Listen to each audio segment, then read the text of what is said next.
Hello everyone, welcome to our group presentation video. My name is Amanda Avrimudi and I will be the host for this presentation.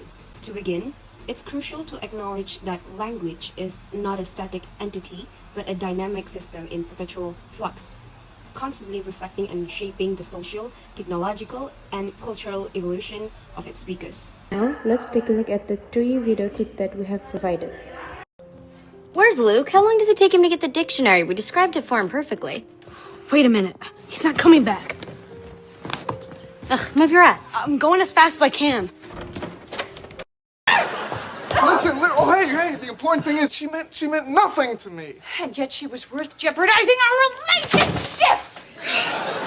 Look, I didn't think there was a relationship to jeopardize. I thought we were broken up. We were on a break. That, for all I knew, could last forever. That, to me, is a break up. You think you're gonna get out of this on a technicality? Look, I'm not trying to get out of anything, okay? I thought our relationship was dead. Well, you sure had a hell of a time at the wake.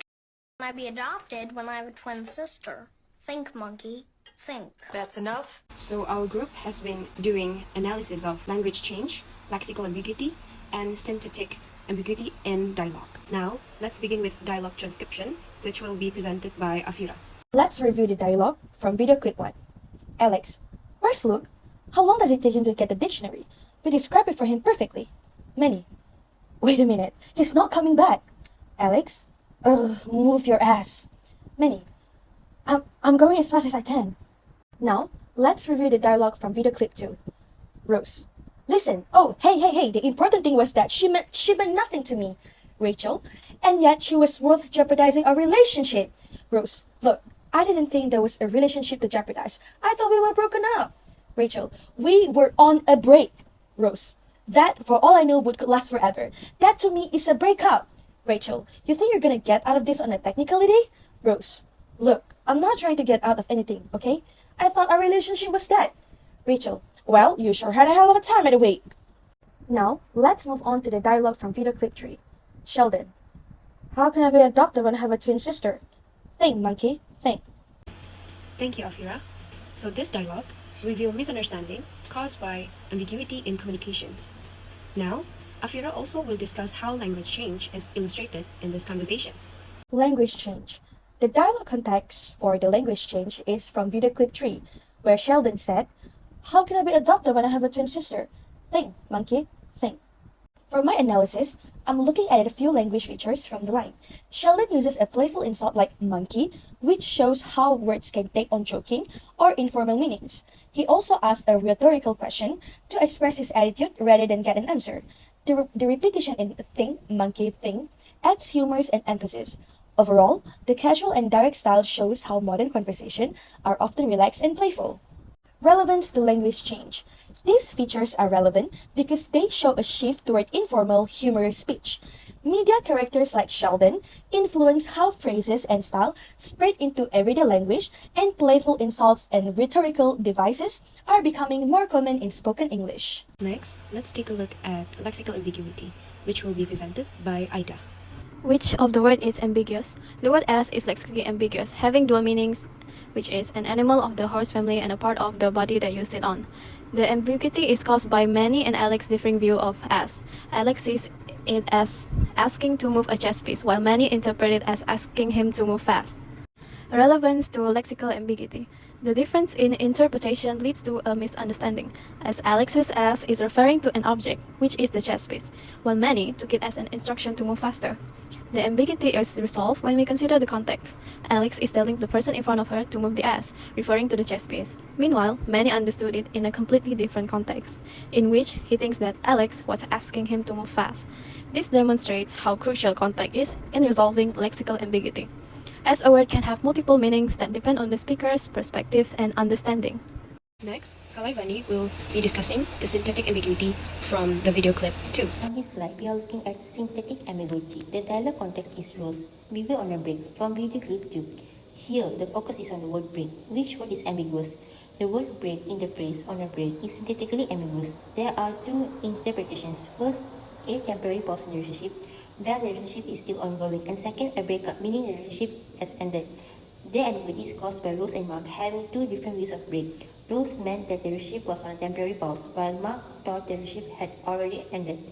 This clearly links the misunderstanding to the different interpretations of break. Now, for the relevance to syntactic ambiguity, the difference in interpretation leads to a misunderstanding because Rose, we were on a break, can mean either a temporary pause in the relationship or a full breakup. The ambiguity is resolved when we consider the context. Rose meant that the relationship was on a temporary pause, while Mark interpreted it as the relationship having already ended. This demonstrates how crucial sentence structure and context are in resolving syntactic ambiguity because the same word can have multiple grammatical interpretations depending on how they are structured or how they are understood by the listener. Next, we look at syntactic ambiguity resolution. The position complaint is that Rose's phrase "we were on a break" can mean either a temporary pause in the relationship or a full breakup, and this leads to a misunderstanding between Rose and Mark. Context reveals that Rose was referring to a temporary pause in the relationship, while Mark interpreted it as the relationship having already ended. Understanding the conversation and the situation clarifies Rose's intended meaning.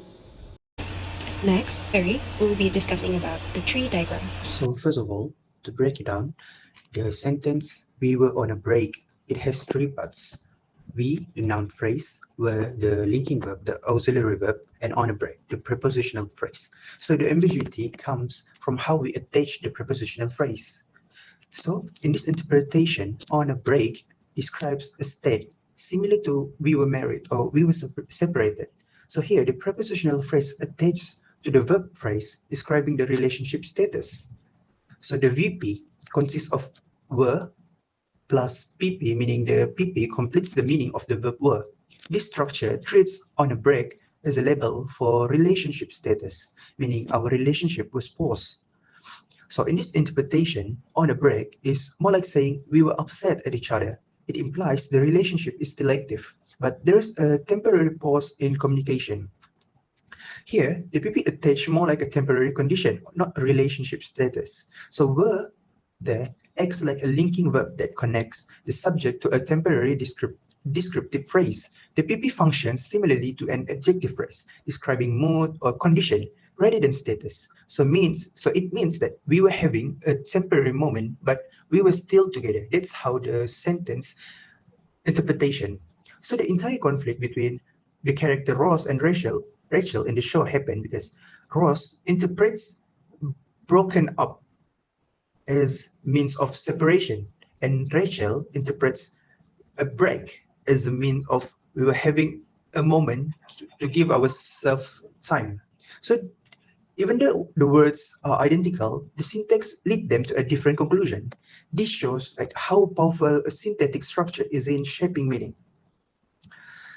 So the line "we were on a break" is not just a funny quote. It is an excellent example of syntactic ambiguity where the prepositional phrase "on a break" can attach in two possible ways, which is to the verb phrase as a relationship status and as a condition, describing a temporary emotional state. Thank you, Ferry. So now, let's summarize how the ambiguity in these dialogues are resolved. For lexical ambiguity in video clip 1, it creates confusion for its use of word due to its similar sounds. Context reveals that Alex used the word to actually told Haley to move the chess piece on the board game that they were playing. Simultaneously, Alex and Manny was in the middle of a conversation, leading Manny to mistakenly took it as an instruction to move faster. For syntactic ambiguity, in video clip 2, "we were on a break." Context reveals that Rachel was referring to a temporary pause in their relationship, while Ross interpreted it as the relationship having already ended. Understanding the conversation and the situation clarifies Rachel's intent meaning. So, next, for our key takeaway, although word choice and grammar can create misunderstandings due to ambiguity, these situations can be effectively resolved by relying on the surrounding context and providing explicit clarifications. We finally have come to the end of this presentation. Thank you for watching our presentation. We hope that you found our analysis acutely perceptive and highly stimulating. Thank you.